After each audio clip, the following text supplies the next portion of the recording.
Wow, that was something, huh? Thank you very much, Miriam. Thank you.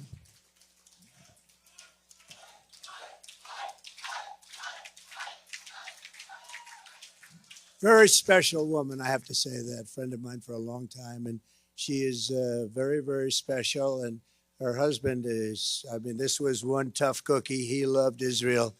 And you talk about special. That was a special man, wasn't he? It was great. So I want to thank you very much, Miriam, and for all of the exceptional commitment that you've given to the safety and security and the prosperity of the United States and Israel.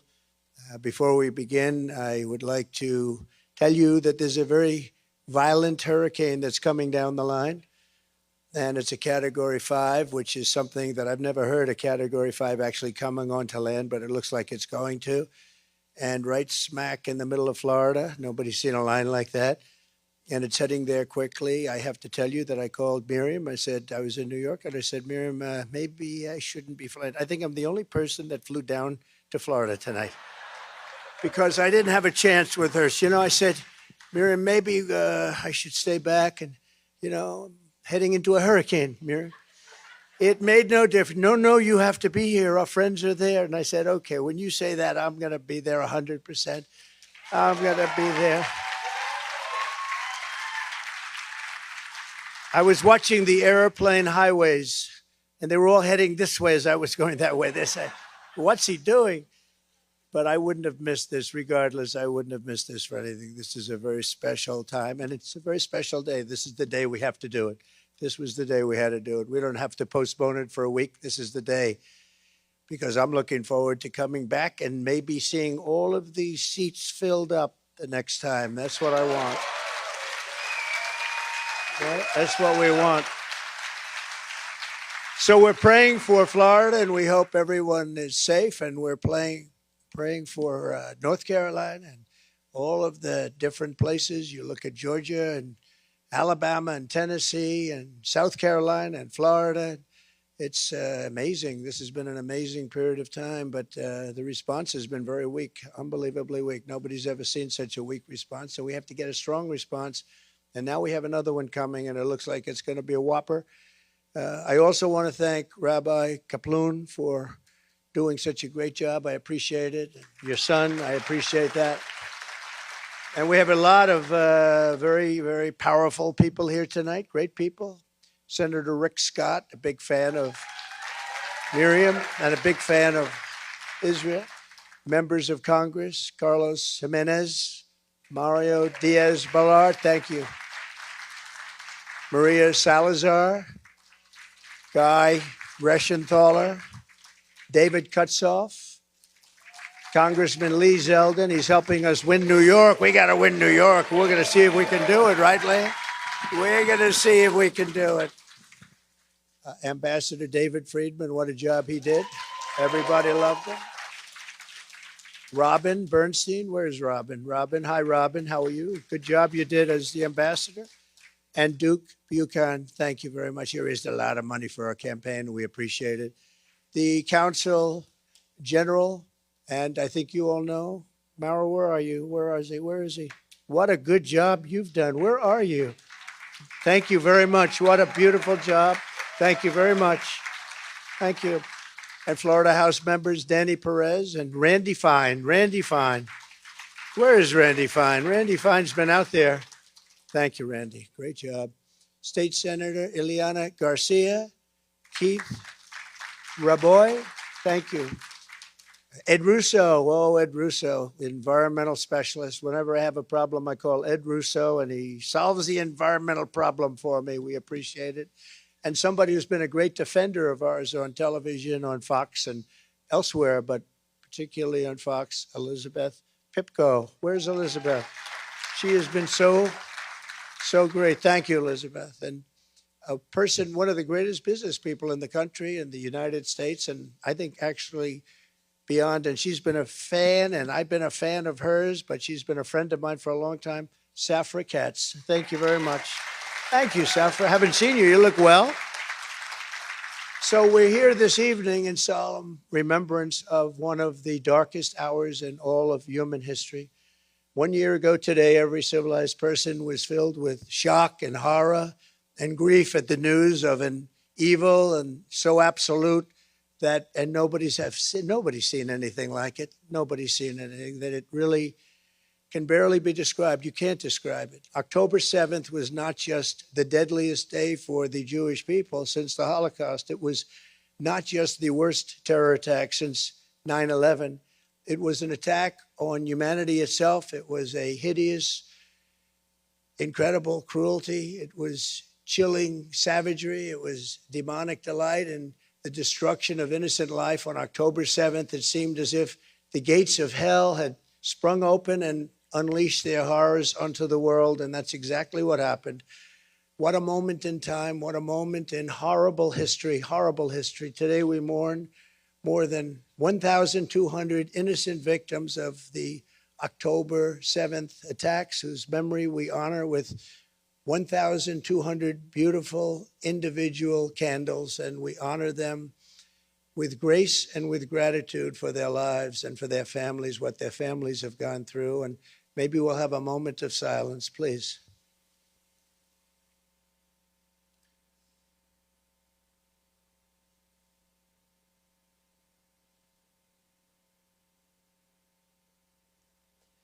Thank you very much.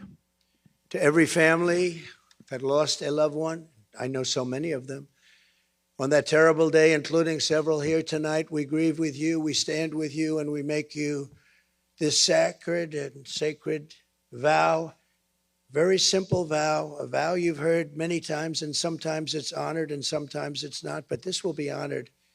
Never again. Never again. The monsters who perpetrated those murders also took over 250 hostages, men, women, and children, including 12 Americans. In so doing, they inflicted the most unthinkable torture, not only on their captives, but also on the families who were forced to live day after day in excruciating agony and pain, not knowing whether their loved ones were dead or alive. Can you think of anything worse? Tonight, we send our love to every innocent soul who remains in Hamas captivity. We just are not going to stand for it. We're not going to take it. We're not going to take it any longer. We pray that through the darkness they know that we have not forgotten them, that we have not forsaken them. We will never forsake them, and we will never abandon them. And with God's help, they will come safely home, and it will be soon. We hope it will be very soon. Very, very soon. And we hope they're safe. Nobody knows. I was talking to somebody today, and the family has no idea. They think their boy is safe. Beautiful boy, beautiful young guy, American. He went over there to enjoy and to pray, and they've never seen him again, but they think he's alive. And can you imagine that? Can you even imagine? Let me also say to all of the people of Israel who have endured a long year search of anger and slander and war, our hearts are united with yours. We are very united with yours. The bond between the United States and Israel is strong and enduring. And if and when they say, when I'm president, I don't say that. I never say that. If and when I'm president of the United States, it will once again be stronger and closer than it ever was before. We have to win this election. If we don't win this election, there's tremendous consequence for everything. You know, I say that November 5th will be the most important day in the history of our country. I think it will also be the most important day in the history of Israel, if you want to know the truth. I believe that. I think you believe that too. Thank you. Over the past year, there has been an effort by some to deny the horrors of October 7th, just as some unbelievably deny the Holocaust itself. And you have that, and you have people that actually say, oh, October 7th, it never happened. Where do these people come from? Where do they come from? And they don't believe it. They don't believe it. They want others to believe it. They don't believe it. That's why it's so important to remember and to state clearly for history what happened on that terrible day. The only way we can keep our vow is never again, and it really is to also say never, ever forget. We can never forget. The nightmare of that day still hangs. The horrible legacy of what's taken place, the survivors, the families of the dead, and Jews all over the world.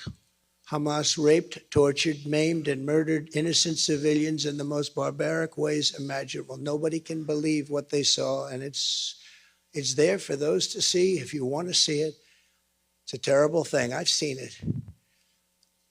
They paraglided into a music festival full of life and beauty. From the skies they came and massacred young people who came for joy and happiness and peace. They were loving young people, wonderful young people, beautiful people. One young woman whose friend had been killed was seen begging on her knees for her life. She was begging, please, please. Her last words were, don't kill me, please don't kill me, before the terrorists shot her dead in the face. Elsewhere, a child and an adult were bound together with metal wire. They were burned alive. A baby was shot through the heart while still in the mother's womb, ready to be born, and shot. Today, we reaffirm the entire world to hear there can be no acceptance, no excuse, and no understanding of this kind of evil. It's the evil like nobody has ever seen before. Nothing can justify it. Nothing can rationalize it. And any person who sympathizes with it, with these terrible atrocities, as a sickness in their soul and a darkness in their heart. And these are people that can never be our allies or our friends. Almost as shocking as October 7th itself is the outbreak of anti-Semitism that we have all seen in its wake. I never thought I was going to see this. Never, ever. This is so incredible to be witnessing. Whoever thought? We thought this was very, very rarefied, putrid air. We never thought we'd see it, and we certainly never thought we'd see it in this country. And a lot of that has to do with the leadership of this country. This attack, yeah, well, that's true. We need leadership. Thank you. Thank you. Thank you. It's very sad to see. I never thought I'd see it. This attack should have rallied the entire world in support of the Jewish people and the Jewish homeland. Instead, an ancient scourge of anti-Jewish hatred. And this was something we thought was left to hundreds and thousands of years ago. I mean, this was something we never thought could happen. The anti-Jewish hatred has returned even here in America, in our streets, our media, and our college campuses, and within the ranks of the Democrat Party in particular. Not in the Republican Party, I will tell you that. It's not in the Republican Party.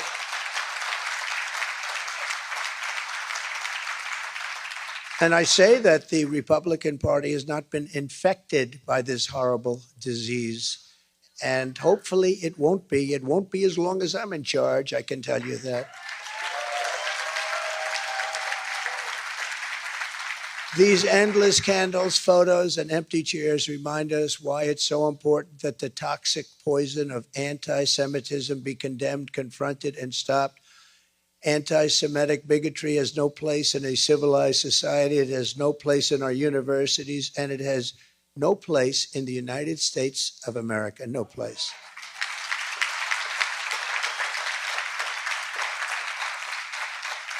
Over 2,500 survivors of the Holocaust living in Israel were directly impacted by the horrors of October 7th. Many were forced to flee their homes. They cannot believe it happened. Some even lost their lives. Actually, many lost their lives. One of them was Moshe Ridler. Moshe was escaped from a concentration camp at the age of 11, only to die at the hands of the same vile hate 8 decades later. Can you imagine? Can you imagine his thought process when he saw this happening? Can you even imagine it? Hamas terrorists murdered Moshe at 91 years old for the same reason the Nazis put him in a camp, simply because he was a Jew. The world cannot continue down this dangerous path. We must stop this perilous slide into conflict, hatred, and destruction. And we must really honestly stop it now. It cannot go on because it's going to only get worse if it does.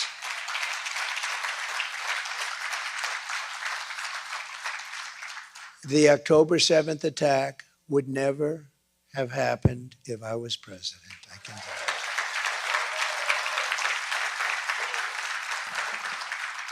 The past few years have proven that weakness only begets violence and war. And you see that it's weakness, but it's also, there's a lot of hatred going around also, not just weakness, it's hatred. There's a lot of hatred on a certain side.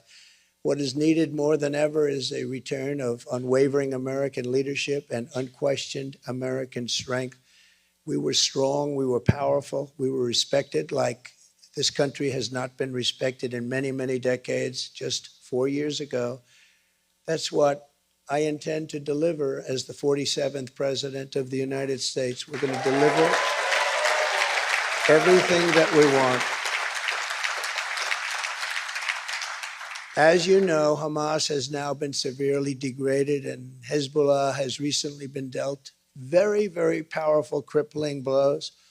With strength and the right leadership, the dawn of a new, more harmonious Middle East is finally within our reach. It's finally within our reach. But you have no idea the role that the United States has to play in order to get that ball over the goal line. We have to get it into the end zone. And if it's not the United States, it's not going to happen. It's not going to happen. We have to be able to get it done and get it done properly and get back to a wonderful, beautiful way of life. You have to be able to do it. You have to finish what you began, and you have to finish it quickly. So here is my commitment to you on the solemn date. I will not allow the Jewish state to be threatened with destruction. I will not allow another Holocaust of the Jewish people. I will not allow a jihad to be waged on America or our allies.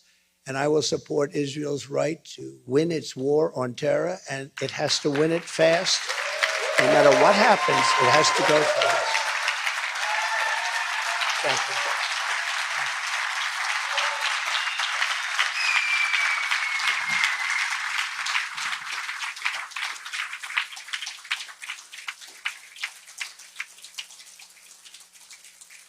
And I want to, while we're at this point, I want to thank Mr. Steve Witkoff, a great entrepreneur in New York and Florida and elsewhere, I think everywhere, frankly. But he's made a major contribution, so I just want you to know that. I think it's appropriate to bring that up. What do you think? And Steve is the only one that doesn't really care if I do, but he's been very generous. Thank you very much, Steve. I appreciate it. With his wonderful, beautiful boy.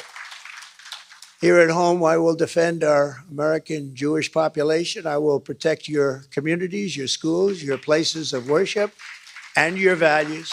We will remove the jihadist sympathizers and Jew haters. We're going to remove the Jew haters who do nothing to help our country. They only want to destroy our country.